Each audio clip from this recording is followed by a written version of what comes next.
안녕하세요. 지식창고입니다. 현재 우리가 사용하고 있는 인터넷은 어떻게 발전해 왔을까요?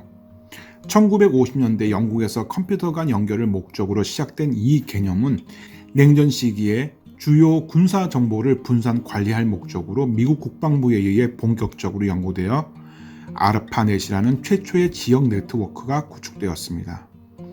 하지만 냉전 시기가 종식된 후 아르파넷의 우수성을 인지한 대학들의 참여가 늘어나면서 아르파넷은 더욱 확장되어 지역 내 슈퍼컴퓨터로 연결된 국가망을 구축하기에 이릅니다. 이때까지만 하더라도 인터넷은 소위 전문가 그룹이라 불리는 집단에서만 사용하는 한정된 네트워크였다면 1989년 영국에서 전 세계 대학과 연구소의 자료를 통합하기 위해 만들어진 월드 와이드 웹의 소스가 공개되면서 국가망들이 서로 연결되어 하나의 거대한 국제 네트워크가 탄생하게 되었습니다. 이렇게 통합된 국제 네트워크를 줄여서 인터넷이라 부르고 있는 것입니다.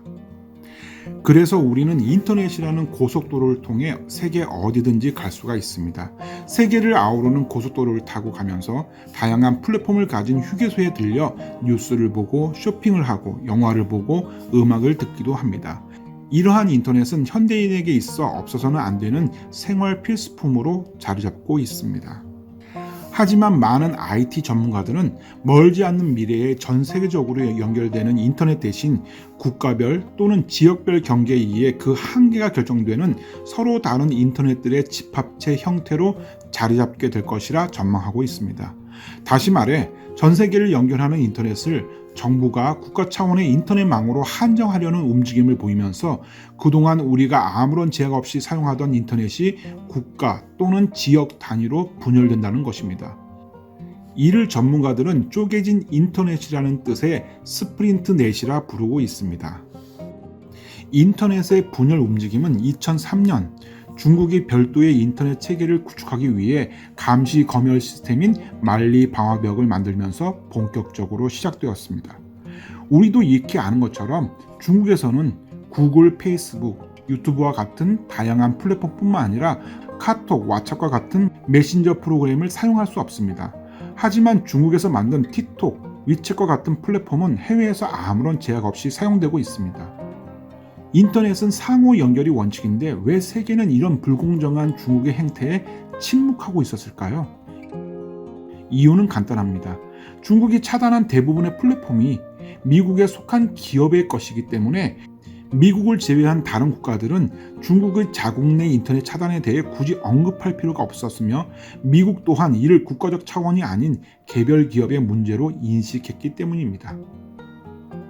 하지만 2018년 미중 간 무역 전쟁이 발발하면서 특정 플랫폼에 대한 인터넷 차단 문제가 수면 위로 떠오르게 되었으며 급기야 2020년에는 미국의 트럼프 행정부가 중국의 틱톡과 위챗을 차단하면서 본격화되기 시작합니다.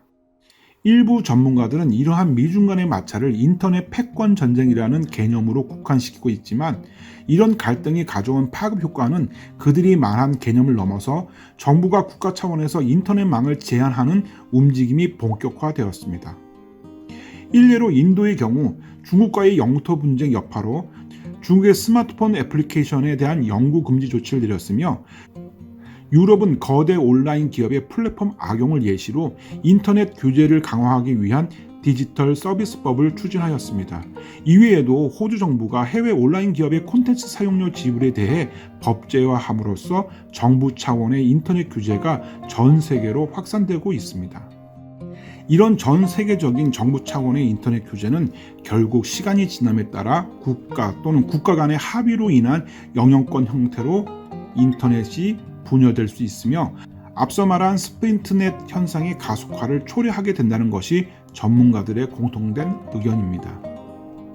이를 근본적으로 해결하기 위해서는 전 세계가 이전과 같이 인터넷 시장을 완벽하게 개방해야 하는데 세계에서 가장 큰 인터넷 시장 중 하나인 중국은 국가 시스템상 자신들이 구축해 놓은 만리 방화벽을 포기할 수 없으며 미국의 경우에도 중국의 우선적인 인터넷 차단 해제 없이 제재를 풀지 않으려 하기에 이와 같은 스프린트넷 현상은 앞으로도 더욱 가속화될 전망입니다. 지금까지 세계의 모든 기업들은 별다른 제약 없이 전 세계를 상대로 자신들의 제품을 출시하거나 홍보할 수 있었으나 향후 스프린트넷 현상이 가속화되어 지역 네트워크로 분열된다면 국제적 시장 규모는 그만큼 축소될 수밖에 없으며 이러한 시장 규모의 축소는 세계적인 경제 불황으로 이어질 것입니다. 이 현상에 관해 우리나라도 예외는 아닙니다. 그동안 한국의 문화 콘텐츠는 제약 없는 인터넷을 통해 세계로 전파되면서 유명세를 떨치고 있었으며 이에 따라 관련 한국 제품도 전 세계로 수출되면서 한국 경제 성장의 한 축을 이루었습니다. 하지만 스프린트넷 현상이 가속화하여 지역 네트워크로 쪼개진다면 이전과 같이 전 세계를 상대로 자유롭게 홍보할 수 없기에 경제적으로 심각한 타격을 받을 수밖에 없습니다. 한국이 이러할진데 세계의 공장이라는 중국 또한 이 현상을 피해갈 수는 없습니다.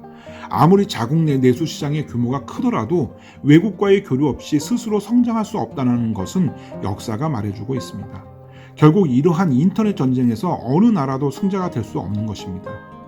그럼에도 불구하고 국수주의와 온라인 주권이라는 미명하에 국가 차원에서 인터넷을 차단한다면 도미노 현상으로 모든 나라가 단절되고 궁극적으로 모든 주요 국가 및 시장별로 별개의 플랫폼을 갖게 되는 결과를 맞게 되어 우리는 더 이상 해외에 있는 지인과 자유롭게 채팅할 수 없는 사태를 맞이하게 될 것입니다.